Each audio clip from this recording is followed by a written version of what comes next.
Hello दोस्तों, मैं Ishtiyaq Hussain Shri Ram coaching classes Chittorgarh में आपका हार्दिक स्वागत करता हूं। हमने गति वाला चैप्टर भौतिक विज्ञान में शुरू कर दिया था और इसकी 2 क्लासें हो चुकी थी। हमने इस चैप्टर में क्या पढ़ा था? हमने इस चैप्टर में पढ़ा कि गति क्या होती है, गति कितने प्रकार की होती है। तो पता चला स्थानांतरी गति, घूर्णन गति, दोलन गति, इस तरह से गतियाँ होती है। फिर हमने कुछ जानकारी स्थानांतरी गति की हासिल की, कुछ घूर्णन गति की जानकारी हासिल की और दोनों में कंपेरिजन किया। इसके बाद हमें डिटेल से स्थानांतरी गति पढ़ना था, तो हमने स्थानांतरी गति को डिटेल से पढ़ा। कितने प्रकार की स्थानांतरी गति होती है, 1D motion, 2D motion, 3D motion क्या होता है, इसको जाना। इसके बाद हमने पथ का समीकरण देखा, किस तरह से सरल रेखीय गति होती है, इसका समीकरण देखा, y बराबर mx प्लस c। किस तरह से परवलयाकार गति होती है, y बराबर mx स्क्वायर या y बराबर mx square plus minus bx, ये वाला देखा। इसके बाद देखा किस तरह से वृत्ताकार गति होती है, x square plus y square बराबर r स्क्वायर, ये देखा। इसके बाद हमने देखा कि दूरी क्या होती है। इसके बाद हमने सीखा कि विस्थापन क्या होता है। दूरी और विस्थापन समझने के बाद हमें अब आगे ये गति की क्लासें कंटिन्यू करनी थी। तो आज हम स्टार्ट करते हैं अपने चैप्टर, जो गति हमारा चैप्टर चल रहा है, इसी में आगे का पोर्शन। दोस्तों देखना, आगे आज हम बात करेंगे चाल की, क्योंकि हम दूरी और विस्थापन की तो बात कर चुके थे। दूरी क्या होती है? किन्हीं 2 बिंदुओं के मध्य जो पथ चल रहा है, उस पथ की जो लंबाई है वो दूरी होगी, और दूरी के अनंत मान संभव होते हैं। विस्थापन क्या होता है? 2 बिंदुओं के मध्य की सीधी दूरी जो होती है विस्थापन होता है। इतना समझ चुके थे। और ये बात जान ली थी, दूरी जो होती है वो दूरी क्या कैसी राशि होती है? अदिश, यानी इसके लिए दिशा की जरूरत नहीं होती। जबकि विस्थापन जो होता है सदिश राशि होती है, और इसकी दिशा अंतिम बिंदु से इसकी दिशा जो होती है प्रारंभिक बिंदु से अंतिम बिंदु की ओर होती है। तो विस्थापन सदिश राशि थी। अब ये पॉइंट अपने दिमाग में हमेशा पिनअप करके रखना कि ये जो दूरी होती है ये दूरी अदिश राशि है और विस्थापन सदिश राशि है। इसी के आधार पर चैप्टर में आगे आपको आसानी हो जाएगी। जैसे आज अपन बात करते हैं चाल की। चाल क्या होती है? तो देखना, वस्तु द्वारा एकांक समय में तय दूरी चाल कहलाती है। यानी वस्तु एकांक समय में कितना चली उसको अपन क्या कहते हैं? चाल कहते हैं। दूरी का सूत्र क्या होता है? दूरी बराबर चाल इंटू समय। यहां से आप चाल का सूत्र निकाल सकते हैं। चाल बराबर क्या होगा? दूरी बटा हुआ समय। तो यहां से अपने को क्या पता चल गया? चाल बराबर क्या होता है? दूरी बटा हुआ समय। ओके, चाल का सूत्र, ये सूत्र आपको हमेशा याद रखना, आप छोटी क्लासों में पढ़ते आ रहे हो। बहुत ही अच्छा, बहुत ही प्यारा सूत्र है, चाल बराबर दूरी बटा हुआ समय। अच्छा, आपको पूछा जाए कि आप दूरी को किस में मापते हो, तो कल भी बताया था दूरी को तो अपन मीटर में मापते हैं, और समय को किस में मापते हैं? समय को अपन सेकंड में मापते हैं। तो अपन क्या कह सकते हैं, इसका मात्रक चाल का क्या निकल के आ जाएगा? मीटर प्रति सेकंड। ओके, ये इसका मात्रक हो जाएगा। हाँ, तो ये जो चाल है ये अदिश राशि है।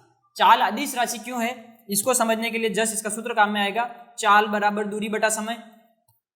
ओके, अब चाल के सामने क्या आ रही है? दूरी दिख रही है, दूरी। तो दूरी कैसी राशि है? अभी मैंने बताया, आपको याद रखना है, दूरी अदिश राशि और विस्थापन कैसी? सदिश राशि। तो यहाँ पर दूरी अदिश राशि है तो चाल भी कैसी राशि होगी? अदिश राशि। ये बात हमेशा याद रखना है, दूरी अदिश राशि तो चाल भी कैसी राशि होगी? अदिश राशि। ओके, इसके बाद चाल सदैव धनात्मक होती है या फिर 0 हो सकती है। जैसे दूरी के बारे में आपने क्या पढ़ा था?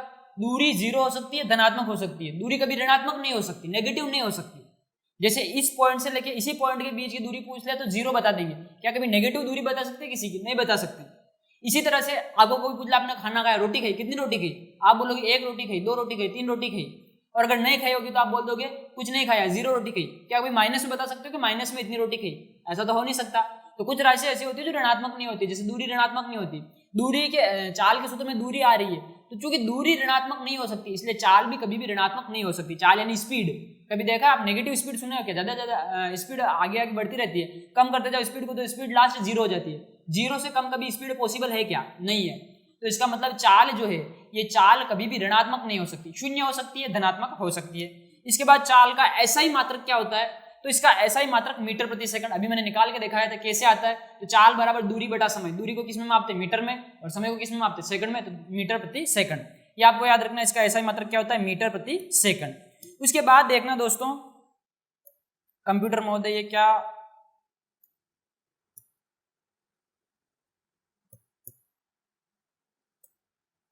इसके बाद आपको एक ट्रिक सिखाता हूं मैं। ओके, समझना इस ट्रिक को।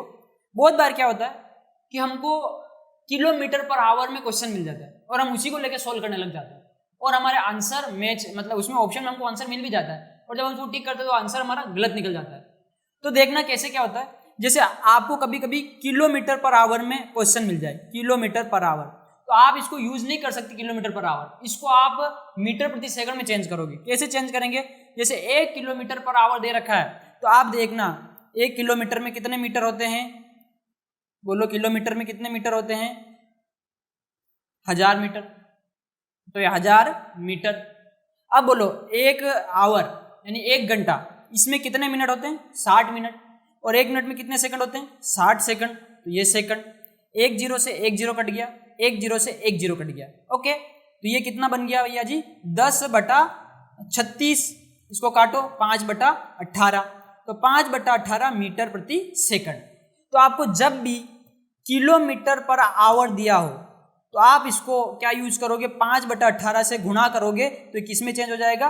मीटर प्रति सेकंड में चेंज हो जाएगा। क्वेश्चन सोल्व करने के लिए ट्रिक है, आपको इसको यूज करना है। एग्जाम्पल के लिए सिखा दूं मैं, जैसे कि एग्जाम्पल बता दूं। जैसे आपको किसी क्वेश्चन में मिल गया, आपको कोई एक क्वेश्चन मिल गया कि भैया जी क्वेश्चन में दिया है 72 किलोमीटर पर आवर, तो आप डायरेक्ट जब सोल्व करोगे इस क्वेश्चन को तो 72 नहीं रखोगे, उसमें 72 नहीं रखना है। उसको कैसे सोल्व करना है? 72। अब यहाँ पर किलोमीटर पर आवर है, किलोमीटर पर आवर की जगह आप क्या रख सकते हो? किलोमीटर पर आवर की जगह 5/18, तो इंटू 5/18 मीटर प्रति सेकंड। इसको इस तरह से यूज करना है। जो किलोमीटर पर आवर था इसको क्या कर दिया? 5/18 मीटर पर सेकंड कर दिया। अब आप इसको क्या कर दो? काट दो। तो देखो ये कटा 18 × 18, 18 × 18, 18 72, और ये कितना आ गया? 20 मीटर पर सेकंड। यानी आपको क्वेश्चन में अगर 72 किलोमीटर पर आवर दिया हो तो आप वो यूज नहीं करेंगे, आप क्या यूज करेंगे? 20 मीटर प्रति सेकंड यूज करेंगे। सिंपल है। इसको किससे गुणा करना है? 5/18 से गुणा करना है। तो ये ट्रिक आपको विशेष रूप से ध्यान में रखनी है। इसके पास बबलू बना लेते हैं, इंपॉर्टेंट ट्रिक। ओके, हाँ, तो ये भैया जी हो गई चाल की बातें। आगे बढ़ते हैं। चाल कितनी तरह की होती है? चाल बहुत से टाइप की हो सकती है। जैसे सबसे पहले अपन बात करें ताक्षणिक चाल। ताक्षणिक चाल क्या होती है? किसी क्षण विशेष पर जो चाल होती है उसको ताक्षणिक चाल कहते हैं। समझने के लिए परिभाषा, किसी क्षण में दूरी में परिवर्तन की दर ताक्षणिक चाल कहलाती है। यानी अगर ताक्षणिक चाल की बात करें, v ताक्षणिक, तो ये क्या होगा? d, किसी क्षण विशेष पर चाल ds/dt, यानी बोला जाए एक तरह से अवकलन हो रहा है। और आपको बता दें कि आपके सिलेबस में अवकलन नहीं होता है, तो आपको बस इसकी परिभाषा ध्यान रखनी है। आगे इसके लिए कुछ भी इंपॉर्टेंट नहीं है, आपको बस ध्यान रखना है ताक्षणिक चाल क्या होती है। किसी क्षण विशेष पर चाल जो होती है ताक्षणिक चाल होती है। जैसे समझना, कोई 10 सेकंड तक वस्तु चल रही है, पहले मान लो 5 सेकंड में किसी अलग स्पीड से चल रही है, फिर अगले 3 सेकंड में अलग स्पीड से चल रही है, फिर अगले 2 सेकंड में अलग स्पीड से, ऐसे अलग अलग टाइम में अलग अलग स्पीड से चल रही है। आपको बोलते 5वें सेकंड में उसकी चाल क्या है, तो 5वें सेकंड में उसकी जो चाल होगी उसकी ताक्षणिक चाल कहलाएगी। यानी क्षण विशेष पर जो चाल होती है वो ताक्षणिक चाल कहलाती है। इसके बाद देखना औसत चाल। औसत चाल क्या होती है? किसी वस्तु द्वारा तय कुल दूरी तथा कुल समय के अनुपात को क्या कहते हैं? औसत चाल कहते हैं। जैसे आपको बोल दे v एवरेज, ओके, औसत चाल कितनी होती है? तो औसत चाल कैसे बताएंगे अपन? तय की गई कुल दूरी बटा हुआ कुल समय, कुल दूरी बटा कुल समय, ये चीज क्या कहलाएगी? आपकी औसत चाल कहलाएगी। ये इंपॉर्टेंट है, ये आपको याद रखना है। अब बार बार ये यूज में आएगा औसत चाल, ये आपके लिए इंपॉर्टेंट है, यहाँ से क्वेश्चन भी बनते हैं। औसत चाल क्या होती है? कुल दूरी बटा कुल समय, ये चीज क्या होती है? औसत चाल। वैसे चाल तो आपको याद है, चाल क्या होती है? दूरी बटा समय। तो औसत निकालते हैं, आपने पढ़ा। और औसत क्या होता है? राशियों का योग बटा राशियों की संख्या। तो उसी तरह से आपको याद रखना औसत चाल। कैसे याद रखनी है औसत चाल? कुल दूरी बटा हुआ कुल समय, ये आपकी औसत चाल हो जाएगी। ओके, नेक्स्ट अपन बात करते हैं अब एक समान तथा असमान चाल। एक समान चाल क्या होती है? सुनना, यदि संपूर्ण गति के दौरान चाल अपरिवर्तित रहे, यानी चाल बदले नहीं, तो उसको अपन बोलते हैं एक समान चाल। और असमान चाल क्या होती है? संपूर्ण गति के दौरान अगर चाल बार बार बदल जाए, परिवर्तित होती रहे, तो उसको अपन असमान चाल कहते हैं। जैसे मान लो एक वस्तु 30 सेकंड के लिए चल रही है और 30 सेकंड के लिए एक ही स्पीड से चल रही है, उसकी स्पीड बदल नहीं रही है। जैसे मान लो 5 किलोमीटर प्रति घंटा इसी स्पीड से चल रही है 30 सेकंड तक, तो अपन बोलेंगे इसकी चाल एक समान है, कहीं पर भी इसकी चाल चेंज नहीं हो रही है। असमान चाल किसको बोलेंगे? कि थोड़ी देर अलग चाल से चले, फिर थोड़ी देर अलग चाल से चले, फिर अलग चाल से चले, फिर अलग चाल से चले, तो बार बार चाल अगर चेंज हो रही है, परिवर्तित हो रही है, तो इसको असमान चाल बोलेंगे। एक समान और असमान चाल याद रखना बहुत ही आसान है। जब संपूर्ण गति के दौरान चाल परिवर्तित न हो या अपरिवर्तित रहे, तो उसको अपन क्या कहेंगे? एक समान चाल। और संपूर्ण गति के दौरान अगर बार बार चाल बदलती है, तो उसको क्या कहेंगे अपन? असमान चाल कहेंगे। ओके, ये चाल की बातें होगी। चाल के बाद अपन पढ़ते हैं वेग। तो वेग क्या होता है? तो सुनना, आपको दूरी ध्यान रखनी थी, जैसे जैसे आप दूरी समझते गए, दूरी के बाद चाल को समझना आसान हो गया, चाल बराबर दूरी बटा समय। उसी तरह से आपको विस्थापन ध्यान रखना था, विस्थापन समझोगे तो आपके लिए वेग समझना आसान हो जाएगा। जैसे वेग होता क्या है, एकांक समय में तय विस्थापन वेग कहलाता है। ओके, एकांक समय में तय विस्थापन क्या कहलाता है, वेग। अब देखना कैसे होता है वेग का, अगर आप सूत्र देखो, वेग का सूत्र क्या होता है, वेग एकांक समय में तय विस्थापन यानी विस्थापन बटा हुआ समय, ये हो गया वेग। जबकि चाल का सूत्र क्या था, दूरी बटा हुआ समय। तो अगर विस्थापन की जगह अगर दूरी रख दे तो क्या हो जाएगा, ये विस्थापन की जगह दूरी रख दे तो चाल हो जाएगी, और विस्थापन बटा समय पूछे तो वेग हो जाएगा। अब बोलो यहां पर, अब मैं चलो तुलना कर लेता हूं, ये चाल क्या थी, दूरी बटा समय। ओके, तो दूरी कैसी राशि थी, अदिश राशि थी, तो चाल भी कैसी राशि हुई, अदिश राशि। अब आप जानते हो विस्थापन कैसी राशि है, सदिश राशि, तो वेग भी कैसी राशि होगी, सदिश राशि। आप सोच रहे हो दोनों को वी से लिख दिया तो क्या पता चल रहा है चाल क्या है वेग क्या है। तो देखना दोस्तों, एक सिंपल सी बात बताता हूँ, अगर कोई अदिश राशि होती है तो उसको तो ऐसे नॉर्मल लिख देते हैं जैसे मैंने इसको लिख रखा है, लेकिन कोई सदिश राशि होती है तो उसके ऊपर वेक्टर लगाती है। आपको तीर दिख रहा है ना, तीर, ये सदिश राशि के ऊपर इस तरह से तीर लगाया जाता है। कल भी जब मैं विस्थापन लिख रहा था तो मैं बार बार एस के ऊपर इस तरह से तीर लगा रहा था। ये तीर कब लगता है, सदिश राशि के ऊपर इस तरह से तीर लगाया जाता है। ओके, तो यहाँ पर इसमें फर्क नजर आ रहा है। ये जो चाल, ये जो वेग है, ये विस्थापन बटा समय होता है, और दूरी चाल जो होती है वो दूरी बटा समय होती है। तो चाल ये अदिश राशि है, कैसी राशि है ये, अदिश। अब ये अदिश क्यों है, क्योंकि ये दूरी अदिश थी।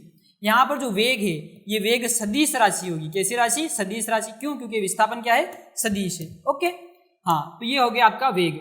वेग सदिश राशि है जिसकी दिशा विस्थापन के अनुदिश होती है। अच्छा, आप देखना चाल का जो सूत्र था, चाल का जो मात्रक था, वही मात्रक इसका निकल के आएगा, क्योंकि दूरी को आप किस में माप रहे थे, मीटर में, और विस्थापन को भी किस में माप रहे हो, मीटर में। तो चाल का क्या निकल के आया, मीटर प्रति सेकंड, तो विस्थापन का भी क्या निकल के आएगा, मीटर पर सेकंड। हाँ, अब देखना ये जो विस्थापन होता है ये धनात्मक, ऋणात्मक और शून्य तीनों हो सकता है। तो विस्थापन धनात्मक, ऋणात्मक, शून्य हो सकता है। इस तरह से वेग भी धनात्मक, ऋणात्मक, शून्य हो सकता है। देखना, अब इसको थोड़ा समझना, जोर आएगा। ये इस तरह से, इधर मैं बात करूं चाल की और इधर मैं बात करूं वेग की। ओके, तो देखना चाल किस पर निर्भर थी, चाल दूरी पर निर्भर थी, किस पर, दूरी पर। और वेग किस पर निर्भर है, ये विस्थापन पर निर्भर है। ओके, तो ये अदिश था, विस्थापन के साथ दूरी कैसी थी, अदिश राशि थी, तो चाल भी कैसी राशि हो गई, अदिश राशि। यहाँ पर विस्थापन कैसी राशि है, सदिश राशि, तो वेग भी कैसी राशि होगी, सदिश राशि।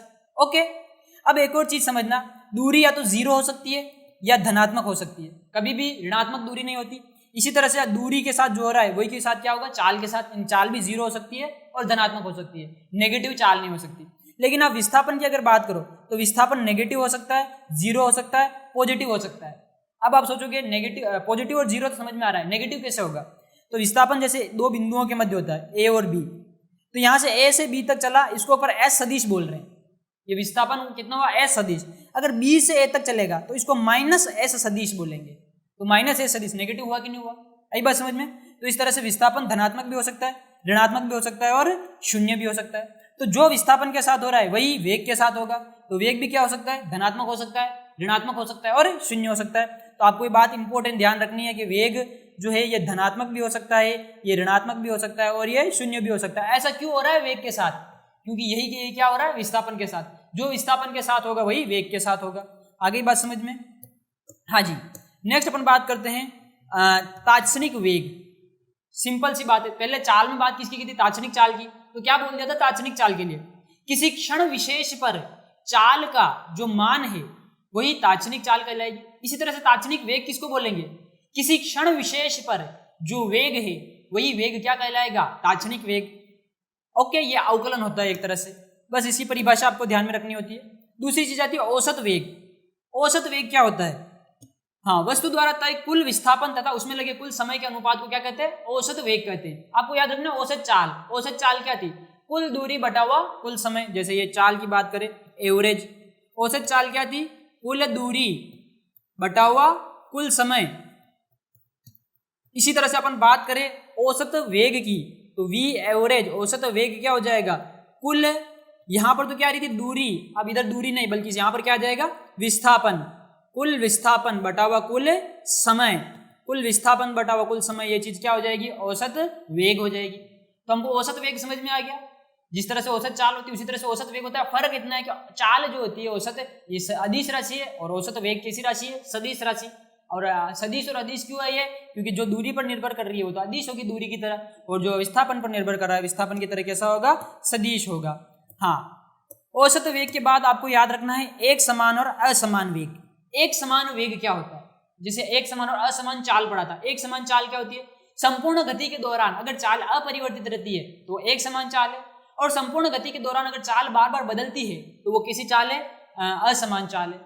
इसी तरह से संपूर्ण गति के दौरान अगर वेग बदल रहा है, बार बार बदलता है तो असमान वेग है, और संपूर्ण गति के दौरान अगर वेग नियत रहता है तो वो कैसा वेग है, एक समान वेग है। ओके, एक समान वेग, एक समान और असमान वेग बहुत ईजी है।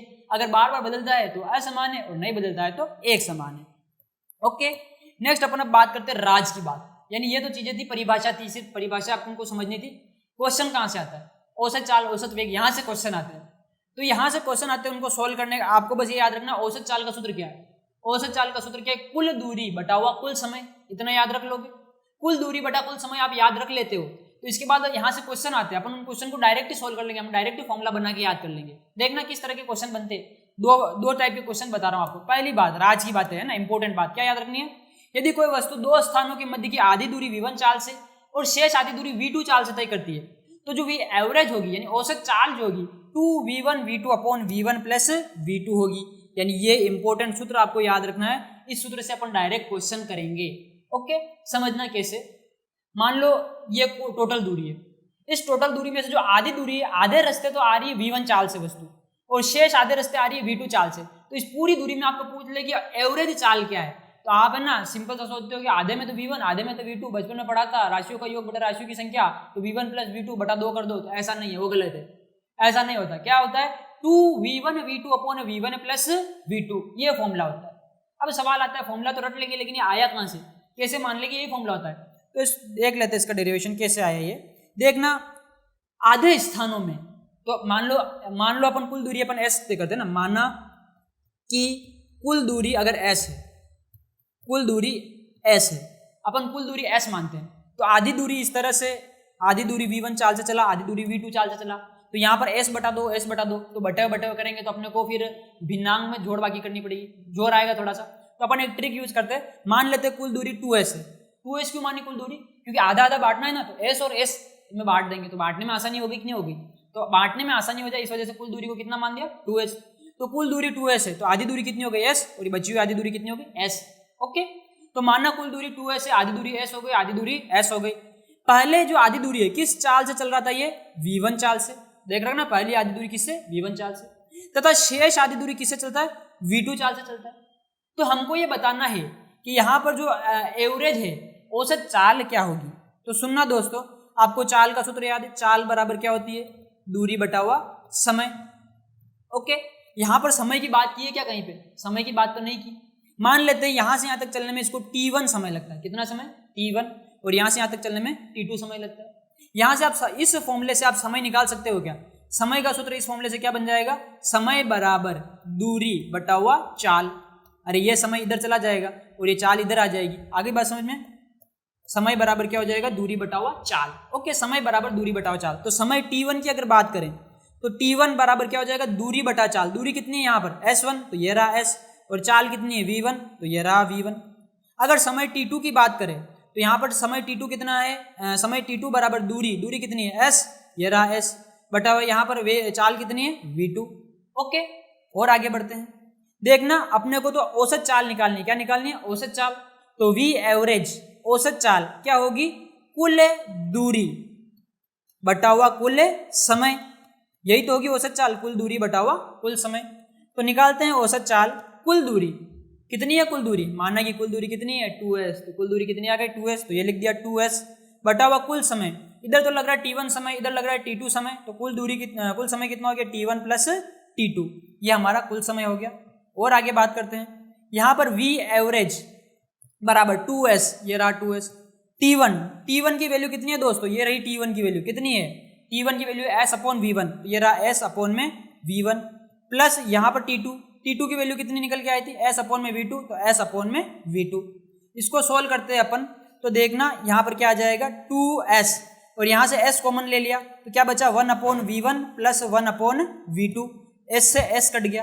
अब आप देखना 1/v1 प्लस 1/v2, इसको आप सोल्व करते हो तो यहाँ पर ये निकल के आ जाएगा v एवरेज बराबर 2v1 v2 upon v1 plus v2, यानी कि ये जो फॉर्मूला मैंने लिखा है ये यहाँ से निकल के आता है, ये इसका डेरिवेशन है। ओके, तो आप इस डेरिवेशन को, इतने लंबे चौड़े डेरिवेशन को याद ना रखें, बल्कि सिंपल सा याद रख ले। क्या याद रखे सिंपल सा, कि यदि कोई वस्तु किसी स्थान के बीच की आधी दूरी, यहाँ पर इंपॉर्टेंट चीज क्या है, आधी दूरी, आधी दूरी अंडरलाइन करने लायक है, मोस्ट इंपॉर्टेंट आधी दूरी, दो स्थानों के मध्य की आधी दूरी v1 चाल से चले और शेष आधी दूरी v2 चाल से चले, तो एवरेज चाल कितनी होगी 2v1 v2 बटा v1 प्लस v2। याद रखना आधी दूरी बोले तभी ये फॉर्मूला लगेगा। कल एक और होता है आधे समय का, वो मैं आगे बताता हूँ। ओके, तो ये यहाँ पर इतनी बातें समझ में आ गई। तो ये राज की बात, पहली राज की बात क्या ध्यान रखनी है कि दो स्थानों के बीच की आधी दूरी v1 चाल से आधी दूरी v2 चाल से चले तो एवरेज चाल कितनी होगी 2v1 v2 upon v1 plus v2। Okay, next अपन बात करते हैं एक और राज की बात। यदि दो स्थानों के मध्य की आधी दूरी, दो स्थानों के मध्य में आधे समय में तो v1 चाल से चले और शेष आधे समय में v2 चाल से चले, तो जो औसत चाल होगी कितनी होगी v1 प्लस v2 बटा 2। यानी पहले जो आप सोच रहे थे ना वो वाला फॉर्मूला यहाँ पर है। कब लगेगा ये फॉर्मूला, जब आधे समय की बात करें। देखना दोस्तों, दो अलग अलग बातें हो रही है। दो स्थानों के मध्य की आधी दूरी v1 चाल से, आधी दूरी v2 चाल से, तो आधी दूरी की बात करें तो 2v1 v2 upon v1 plus v2, वो फॉर्मूला लगाना है। और आधे समय की बात करें, यानी कि दो स्थानों के मध्य में आधे समय में तो इस चाल से चल रहा है, आधे समय में इस चाल से चल रहा है, तो समय की बात करें तो v1 प्लस v2 बटा हुआ 2। कैसे निकल के आता है ये, तो बात कर लेते हैं। यहाँ पर माना समय, माना कुल समय कितना लग रहा है, तो कुल समय देखो t मान लेते हैं अपन, कुल समय t लग रहा है, तो आधा आधा करेंगे तो t/2 दिक्कत हो जाएगी, तो अपन क्या करते हैं 2t मान लेते हैं, तो t मानने में आसानी हो जाएगी। तो माना कुल समय कितना है 2t, तो 2t समय में एक वस्तु यहाँ से चलना प्रारंभ करती है, आधे समय में यानी t समय में तो इतनी चलती है, फिर आधे t समय में इतनी चलती है।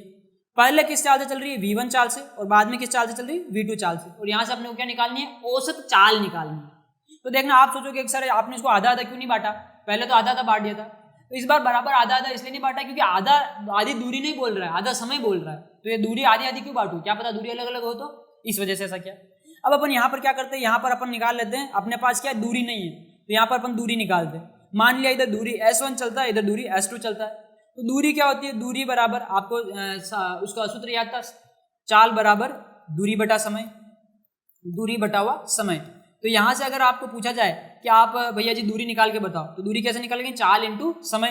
तो यहाँ पर दूरी s1 कितनी हो जाएगी, चाल कितनी है v1 इंटू समय कितना है t। यहाँ पर आप देखो s2 कितना हो जाएगा v2 इंटू t। ओके, आगे बात करते हैं यहाँ पर औसत चाल v एवरेज। औसत चाल का सूत्र क्या बताया था, कुल दूरी बटा हुआ कुल समय, कुल दूरी बटा कुल समय है, तो v एवरेज जो है कुल दूरी कितनी है, तो यहाँ पर कुल दूरी s1 पहली दूरी प्लस दूसरी दूरी कितनी है s2, ये रही s1 ये रही s2, और यहाँ पर s1 बटा s2 बटा कुल समय हमने कितना माना 2t, तो ये रहा 2t। s1 देखो दोस्तों s1 कितना है, s1 की वैल्यू ये रही v1t, तो ये रहा v1 into T, plus s2 कितना है v2 इंटू टी, तो ये v2 इंटू टी बटा हुआ ये 2t। अब आप देखना क्या होगा, यहाँ पर t इसमें भी है t इसमें भी है, तो t कॉमन आ गया, तो क्या बचा v1 प्लस v2 और बटाव में 2t, तो t से ये t कट गया, तो v एवरेज निकल के क्या आया, v एवरेज बराबर हो गया v1 प्लस v2 बटा हुआ 2। ओके, तो यही वाला फॉर्मूला है। तो इतना डेरिवेशन तो इसलिए बताया था कि आपको कंसेप्ट समझ में आ सके। आपको सिंपल सा अगर फॉर्मूला याद रखना तो सीधा फॉर्मूला याद रख सकते, कैसे, दो स्थानों के मध्य की आधी दूरी, जैसे आधी दूरी का सवाल आ जाए 2v1 v2 बटा v1 प्लस v2, और आधे समय की बात आ जाए तो v1 प्लस v2 बटा हुआ 2। आधा समय बोले तो v1 प्लस v2 बटा 2, और आधी दूरी बोले तो 2v1 v2 बटा v1 प्लस v2। इसको समझने के लिए अपन एक क्वेश्चन करते हैं, क्वेश्चन करेंगे तो अच्छे से चीजें समझ में आ जाएगी। देखना क्वेश्चन क्या है, यदि कोई वस्तु दो स्थानों के मध्य की 1/3 दूरी v1 चाल से तथा शेष दूरी v2 चाल से तय करती है, तो औसत चाल बताओ। बहुत ही प्यारा क्वेश्चन है, आप सोच रहे हो वो क्वेश्चन नहीं है। अब सुनना, आप सोचोगे 2v1 v2 अपन v1 प्लस v2 फॉर्मूला लगा सकते हैं, इसमें आप फॉर्मूला लगाने जाओगे ना तो अगर आपको कंसेप्ट पता नहीं है तो फॉर्मूला इसमें अप्लाई नहीं कर पाओगे। समझना, इसको मैं सोल्व करके दिखाता हूँ कैसे सोल्व करना है। यदि कोई वस्तु दो स्थानों के मध्य की 1/3, तिहाई बोल दिया, तिहाई कितना होता है 1/3, यानी इसको 1/3 और 2/3 अलग अलग हिस्सों में बांटना है। तो आप अगर कुल दूरी s मानते हो तो s/3 और 2s/3 इस तरह से बांटोगे तो आपको बांटने में दिक्कत होगी। अपन सुविधा के लिए कुल दूरी 3s मान लेते, तिहाई बोला ना तिहाई, तो उसका 3 गुना मान लेते 3s। माना कि कुल दूरी कितनी है 3s। अब ये कितनी चल रही है, 1/3, तो एक तरफ तो s चल रही है और दूसरी तरफ 2s चल रही है, कुल दूरी 3s है, तो इसको 1/3 और 2/3 भागों में बांटना है, तो s और 2s इस तरह से बांट दिया। जो 1/3 दूरी है ये किस चाल से चल रही है, v1 चाल से, और जो 2/3 दूरी है ये किस चाल से चल रही है, v2 चाल से। और यहाँ पर हमको क्या निकालना है, यहाँ पर हमको औसत चाल निकालना है। तो देखना इस हिस्से में समय की बातें तो की भी नहीं, मान लिया यहाँ पर समय इसको t1 लगता है, यहाँ पर समय इसको t2 लगता है। आपको सूत्र क्या देना, चाल बराबर दूरी बटा हुआ समय। तो यहाँ से अगर आपको समय पूछ ले तो समय बराबर क्या होगा, समय बराबर दूरी बटा हुआ चाल, यही होगा। तो यहाँ पर समय अगर t1 पूछ ले, t1 निकालो, तो t1 क्या होगा, दूरी बटा चाल, दूरी कितनी है s बटा चाल कितनी है v1। यहाँ पर समय t2 पूछ ले तो t2 कितना होगा, दूरी बटा चाल, दूरी कितनी है 2s, ये रहा 2s बटा चाल क्या है v2।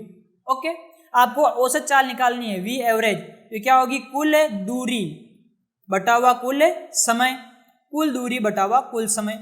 कुल दूरी v एवरेज निकाल ले अपन, तो कुल दूरी कितनी है s और s, ये 3s दिया ना, तो कुल दूरी कितनी है 3s बटा कुल समय कितना है t1 प्लस t2, ये कुल समय हो गया।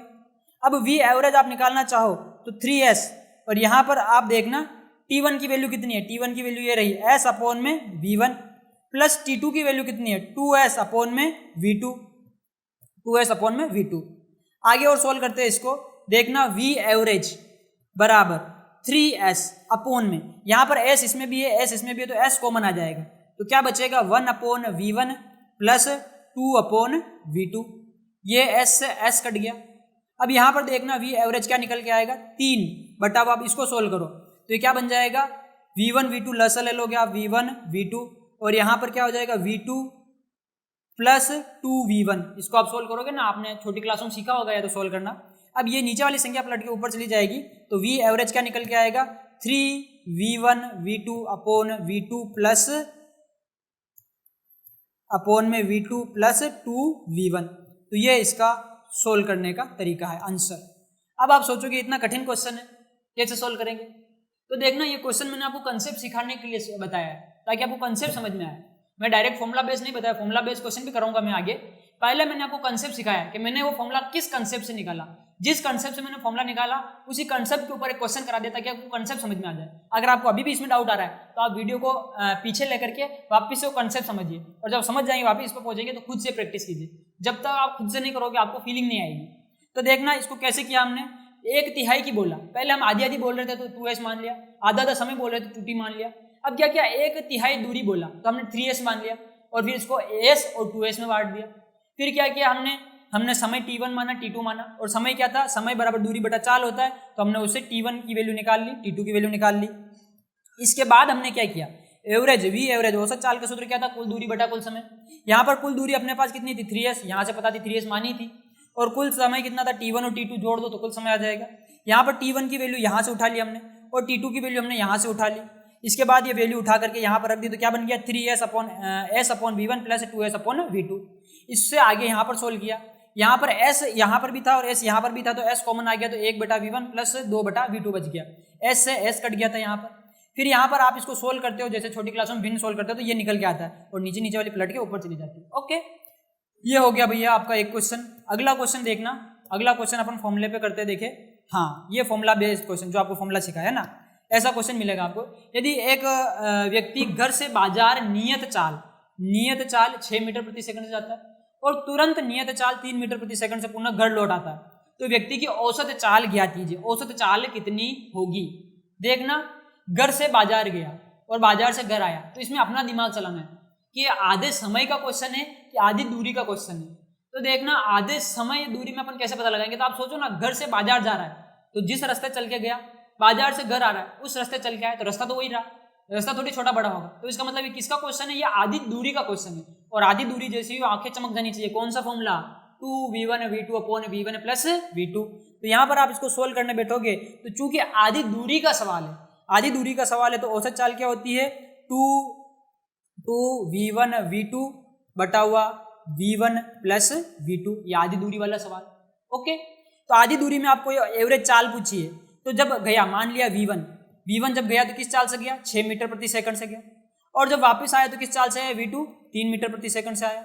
ओके, तो यहाँ पर 2 इंटू 3 इंटू 6 अपॉन में 3 प्लस 6 सोल्व करो, इसको कितना आ जाएगा, ये हो जाएगा आपका 6 और 3 9, तो ये रहा आपका 9 और बटा 6 इंटू 6।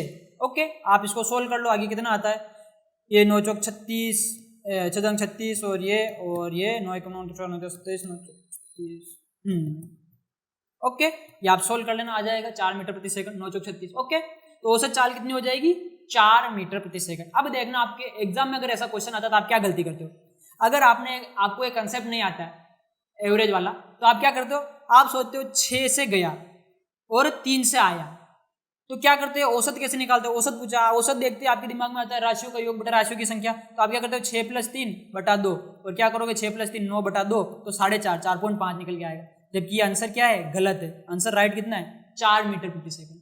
तो यहाँ पर आपको सोचना है कि आधी दूरी का सवाल है कि आधे समय का सवाल है। अगर आधे समय की बोलता तो ये वाला आंसर जाता, लेकिन ये तो आधी दूरी का था, तो क्या गया 4 मीटर प्रति सेकंड। ओके, तो डायरेक्ट फॉर्मूले के ऊपर क्वेश्चन है, अगर आपको फॉर्मूला नहीं याद होता तो आप पूरा कंसेप्ट लगा के इसको निकाल देते। ओके, नेक्स्ट क्वेश्चन,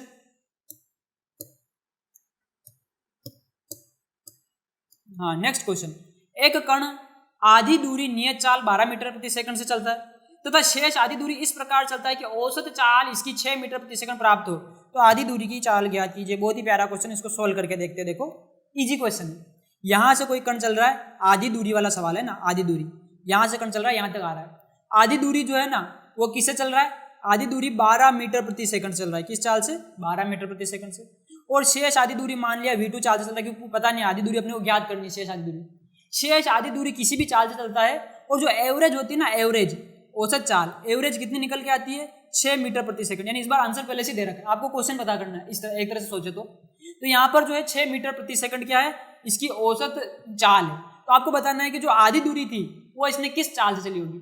सोचने लायक है, पर इतना कठिन भी नहीं है, बहुत ईजी है। जैसे आधी दूरी आए आपके दिमाग में फौरन फॉर्मूला चमक जाना चाहिए, आंखें चौंधिया जानी चाहिए, किस फॉर्मूले से, v एवरेज बराबर 2v1 v2 अपॉन में v1 प्लस v2। कब लगेगा यह फॉर्मूला, जब आधी दूरी की बात हो।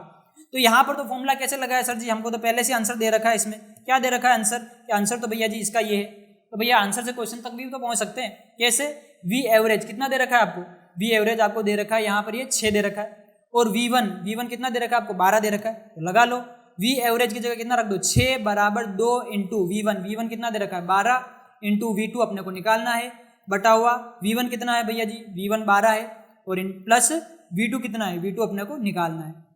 इसको इधर लेके आ जाओ, इसको इधर लेके आ जाओगे, पहले काट देते, चलो इधर काहे लाए, ये काटा कितनी बार कटा, 2 बार। ओके, अब इसको इधर लेके आ जाओ, तो ये आ गया 12 प्लस v2 बराबर 4v2। ओके, अब ये इधर जाएगा तो माइनस का हो जाएगा, तो 12 बराबर 3v2, और v2 बराबर कितना आ जाएगा, 12 बटा 3, तो कितना हो जाएगा 4 मीटर प्रति सेकंड। ओके, तो यहाँ पर आधी दूरी किस चाल से चला होगा, 4 मीटर प्रति सेकंड से चला होगा। अब ये मैंने इस जगह जो किया ना, ये काटा पीटी कैसे कर रहा हूँ मैं, इसको डायरेक्ट कैसे काट रहा हूँ, ये सारी चीज़ें, तो ये तो आपको मैथमेटिक्स की थोड़ा प्रैक्टिस करनी पड़ेगी। आपकी मैथ की क्लासेस जब हो या रीजनिंग की क्लासेस हो, उनमें आप अच्छे से प्रैक्टिस कीजिए इन चीज़ों की, तो आपको आसानी से आ जाएगी। यहाँ पर अब मैं ये स्टेप बाय स्टेप नहीं बता सकता, क्योंकि ये साइंस की क्लास है, इसमें अगर इतना बताने लगे तो वीडियो बहुत ही ज़्यादा लंबा हो जाएगा। तो ये क्वेश्चन है, आपको ये क्वेश्चन तभी आएंगे जब आप इनकी प्रैक्टिस एक बार खुद से करोगे। हाँ, तो ये सारे क्वेश्चन जो मैंने कराया आप इनको एक बार खुद से भी प्रैक्टिस करना। जो फॉर्मूला लिखा है ये फॉर्मूला आपको कब याद होंगे, जब इनको आप बार बार प्रैक्टिस में लोगे। देखना भैया जी, आपको जैसी आधी दूरी आ जाए, तो आधी दूरी आते आपके दिमाग में फॉर्मूला चमकना चाहिए, आधी दूरी 2v1 v2 upon v1 plus v2, आधा समय आ जाए v1 प्लस v2 बटा 2, तो डायरेक्ट फॉर्मूले कैसे दिमाग में आएंगे, जब आप इनको बार बार प्रैक्टिस करोगे। और जब फॉर्मूले याद हो जाए तो आप इनको क्वेश्चन कीजिए, इनके कंसेप्ट के ऊपर इनको डेराइव कीजिए, कंसेप्ट समझिए इनका। और आज की क्लास आपको कैसी लगी कमेंट करके जरूर बताएं। जिंदा रहे तो मिलेंगे अगली क्लास में, तब तक के लिए जय हिंद और जय भारत।